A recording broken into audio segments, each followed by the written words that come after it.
A lot of people say Sonic Forces is a bad game. This is untrue, but that's a subject for another day. One of the reasons people look at Forces with derision though is they say that it is the game that ruined Tails as a character.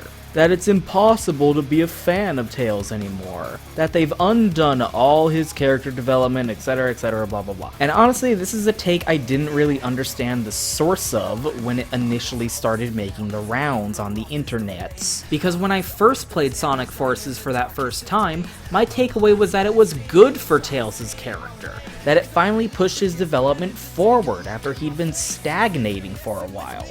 If you'd have asked me what the perception of Tails would be after Forces once I first saw the credits roll, I'd have thought that it would be a new renaissance for Tails. But instead, the collective consensus is that Tails is ruined.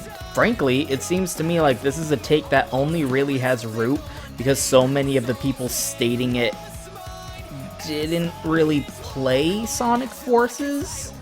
It feels like maybe they just watched a clip on YouTube or saw a screenshot somewhere and are basing their opinion entirely off of that. Because whenever you see this take, the entire argument beginning, middle, and end is this 3-second clip. Sonic, help me! Whenever people say Forces ruin Tails, they just gesture to this and act like that's the end of the discussion. And I mean, yeah, I guess if I didn't actually play Sonic Forces and was just looking at this screenshot out of context, I might feel that way too. But the issue is I did play Sonic Forces, so I know what happened before that clip, and what happens during the rest of the game after that clip. So I have to say, for those who apparently don't know, this scene is not the sum total extent of Tails' appearance in Sonic Forces. It's not like he shows up for this one scene out of nowhere and then is never seen again, and now this is just what Tails is now. Personally, whenever people play this clip and act like Tails has been ruined, I can't help but roll my eyes. This complaint against Tails is just completely inane and baseless. And I have to explain why with this video because it's been bugging me for 2 years now and I want to put this entire thing to bed. I need to get this off of my chest so I can just go, here's this video, whenever I see people saying this from now on. Now, first and foremost, it is apparent to me after playing Sonic Forces that Tails is suffering from some serious depression during the course of this game. He saw Sonic die right before his eyes, and the next time we see him, he's obviously incredibly bummed out. He's still not even really over it after finding out Sonic is alive after all. He's only barely over it by the end of the game. Considering the mental state Tails is in, it makes perfect sense that he would regress slightly. He's filled with self-loathing and guilt. He thinks he's useless and isn't smart enough. So yes, when chaos appears, he panics and reacts like a child crying for his mommy. This is a regression for his character, where he is acting in a way that is more aligned with how he used to be in the Genesis and early adventure era, and not how his character normally is during modern games. The thing is, this makes perfect sense. Pointing at this scene and saying Tails has regressed is not a criticism. It's an observation of fact, but people act like it is a criticism. They point at it and say this is a bad thing. Because the problem is, people act like this scene is the beginning and end of it. They ignore that this scene only happens because Tails is in a state of depression after watching Sonic die right in front of him. And they ignore that Tails is in the rest of the dang game and develops from this moment. He doesn't just suddenly evaporate after this scene, he continues to be in the game, people. After Classic Sonic shows up, Tails gloms onto him almost like a security blanket. Oh, this looks like Sonic, so now I can pretend that he is Sonic because he is Sonic, and redeem myself, Tails says to himself. All we have to do is save the world from Eggman as the dynamic duo Sonic and Tails, and set right what once went wrong, and everything will go back to normal. This is fate. This is a good thing. This is delusional behavior. This is that episode of Teen Titans where Beast Boy finds a girl that looks like Terra and tries to convince her that she is Terra. This is Scott Summers dating Madeline Pryor because he's sad Jean Grey is dead. Tails is clinging to a Sonic-shaped life raft in this sea of depression and guilt that he's been drowning in for 6 months. And for the next couple levels, Tails and classic Sonic run around with no real sense of direction, accomplishing a whole lot of nothing. It is only when Tails learns that Sonic is still alive that he starts to get his head set back straight again, and it's when they're reunited that he can finally start to heal and grow as a character again.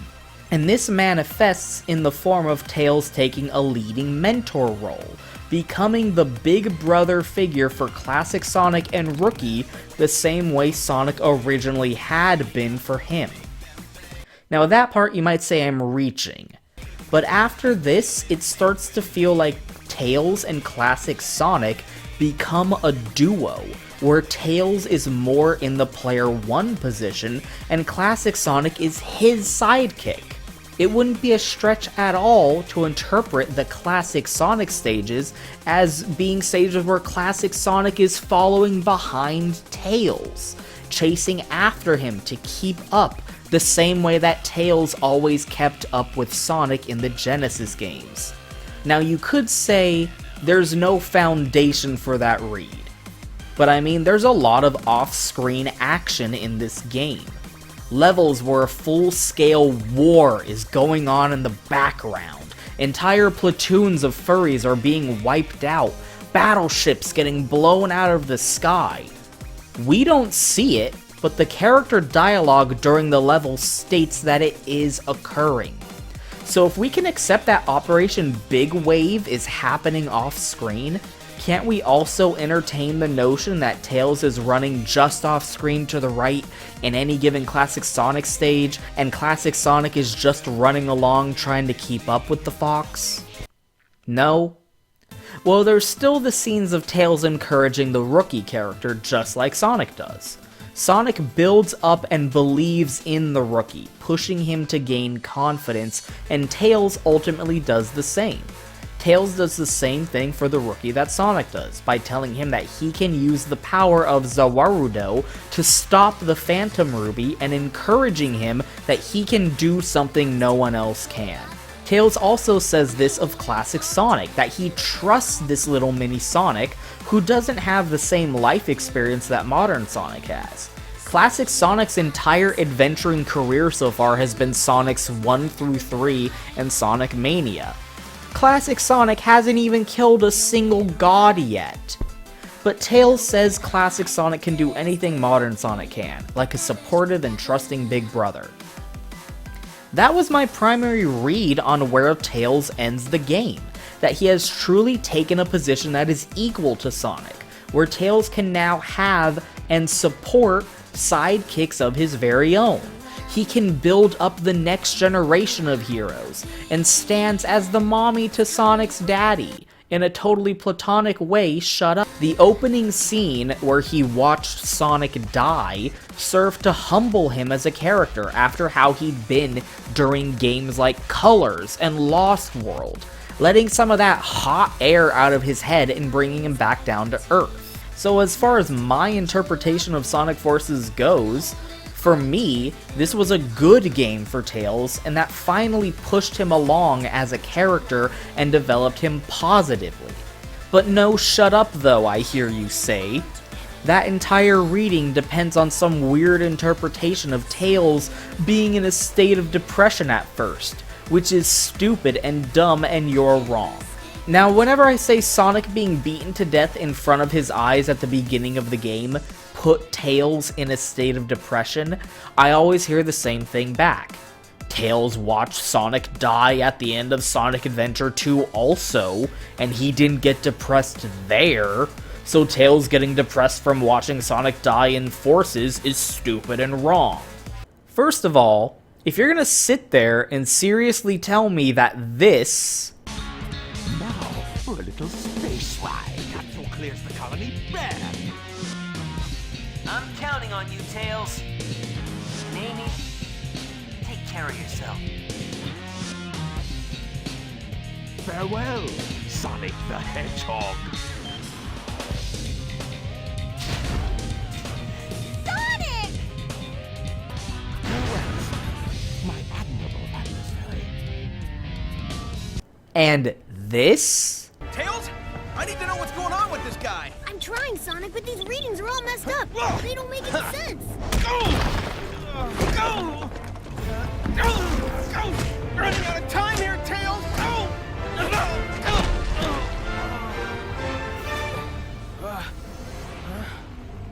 Sonic! Are the same circumstance, the exact same scenario, and that Tails should react the same way to both events to maintain character consistency? Then you're being willfully disingenuous. Do I really need to break this down? The moment in Sonic Adventure 2 was the culmination of Tails' character development until that point. It was the moment where he finally self-actualized as an individual. Until then, Tails was always the sidekick, the tag-along kid, the little brother looking up to Sonic and following in his footsteps literally. The ending of Sonic Adventure 1 proved Tails could handle himself without needing Sonic to save him, but Sonic Adventure 2 was a moment that put Tails on equal level with Sonic. What are Sonic's last words to Tails? That he trusts him, that he's depending on him to finish what they started. Words of faith that he knows Tails can do what Sonic himself could do, without him, and just as good as him. Tails' words are a resolute understanding of this. Sonic! Sonic's asked me for the first time to do something for him. I won't let him down. I won't give up. That for the first time, Sonic trusted Tails to do something, instead of just sending him away to let the real hero do all the heavy lifting. And Tails wants to live up to that trust. But then what happens after the boss fight with Eggman? Tails starts going into a state of depression. He says some sad words to Sonic's memory, and is so distraught he doesn't even notice Eggman took the Chaos Emerald right out from under them. If Sonic did actually die, Tails would have allowed Eggman to fulfill his plan, and failed to stop him. All because he was having a moment of sadness about Sonic being dead. It was only the fact that Sonic was still alive that pulled him out of it. We don't know how Tails would have been 6 months after Sonic died on the Ark, because he found out he wasn't actually dead 6 minutes after it happened. By contrast, the moment Tails sees Sonic die in Forces is drastically different. For one thing, the build-up is practically the opposite of SA2. SA2 was a Tails who didn't believe in himself, finally self-actualizing. By contrast, how was Tails behaving in the games before Sonic Forces? Well, good job to you on inventing a translator that allowed us to speak to the aliens and figure out exactly what we needed to do so we weren't running around the park looking like idiots. Oh no, wait, that was me. I've built a TV out of paper clips. Yeah. And reprogrammed a supercomputer using dishwashing detergent and a toothpick. I know. So look, fixing a propeller on a biplane? That's about as difficult as taking a nap. Yeah, Tails was a little turd. He was full of himself, he had a fat head, he was snarky, he was arrogant, he was convinced he was the smartest little smarty pants there ever was. And more importantly, he was convinced that Sonic could depend on him. That he could do the impossible with his brain power alone, and that Sonic needed him. So then what happens in Sonic Forces? What are Sonic's last words to Tails in Sonic Forces? Tails? I need to know what's going on with this guy. Running out of time here, Tails! Oh! Tails tries desperately to save Sonic and fails. Sonic dies, begging for Tails to save him, saying he needs him and is depending on him. Tails struggles to make sense of impossible data that he doesn't understand, and because of his failure, Sonic dies right before his eyes by being brutally beaten to death. I'm sorry, but if you're gonna sit there and try and tell me this is the exact same thing as what happened in SA2, you're just an idiot. In SA2, Sonic was killed because of a trap that had nothing to do with Tails, and that he nor anyone else really had the capability of rescuing him from. Sonic died in a depersonalizing explosion hundreds of feet away after telling Tails he counted on him to finish what he no longer could. In Forces, Tails went from how he was acting in Lost World to being personally responsible for allowing Sonic to die by not being smart enough to save him. To hearing Sonic yelling for Tails to support him, to save him, and then watching him collapse and crumble to his death mere inches away from him, while he was unable to do anything to help. Also, I do want to point out, we don't see what happens after this fade out. Sonic's vision goes black and the game cuts to 6 months later. We have no idea what Tails did after watching Sonic collapse. For all we know, he did have a similar reaction that he did in Sonic Adventure 2, and he charged forward to try and avenge Sonic or to retrieve his body or something. And then he got smacked back by Infinite and taunted by Eggman or something. We have no idea how he reacted because we don't see it. All we do see is the result of Tails stewing in the trauma of watching Sonic die right in front of him and blaming himself for it for 6 months. In Sonic Adventure 2, we do see how Tails reacts in the moments after Sonic dies, but don't know how he would have reacted 6 months later after having time to dwell on it.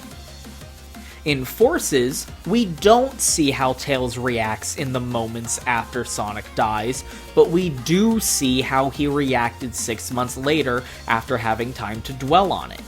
The circumstances were not the same, and Tails going into a state of depression afterwards is perfectly understandable and reasonable for the writers to say, well, that's what happened. And I don't know how you can say how he isn't in a state of depression. I mean, just compare and contrast. I think your machine still has some bugs. Yeah, I think I can figure this out, though. That should have done it. I couldn't figure it out for you, buddy. I'm sorry I wasn't smart enough. Seems pretty depressed to me, I don't know. And it's perfectly reasonable for a character to go into a state of regression while going through depression and grief. Look for example at Digimon Adventure 2, where Ken goes into a state of regression. Or Jerry from Digimon Tamers, where she goes into a state of imitating the ending of Neon Genesis Evangelion and Akira. I don't know why my 2 frames of reference for this are both Digimon. Maybe I just think Tails would be a big fan of that franchise or something. I don't know. Anyway, Tails gets over that depression after Classic Sonic shows up and he reunites with modern Sonic, as explained. And he goes on to develop positively from there. He was humbled, brought down to earth after the arrogance that he had during Lost World, and finally grew as a character after being static ever since the conclusion in Sonic Adventure 2. And we can see that in Sonic Team Racing, that Tails is pretty much back to his old self, and his dynamic with Sonic is maintained, as one of equal partnership and mutual trust. I hope I've made a decent case against the meme that Tails was ruined by Sonic Forces, because people say Tails had his character development undone and he's back to being useless without Sonic, because of one 3-second clip that they're taking completely out of context and are pretending is the sum total of Tails' contributions to the game. The bottom line conclusion here is, Tails is not ruined. Tails is just fine. He's better than he's ever been, if we're being completely honest and looking at the full spectrum of his role in Sonic Forces and Sonic Team Racing. And I really, really want this meme that Sonic Forces destroyed Tails as a character to go away forever. If I just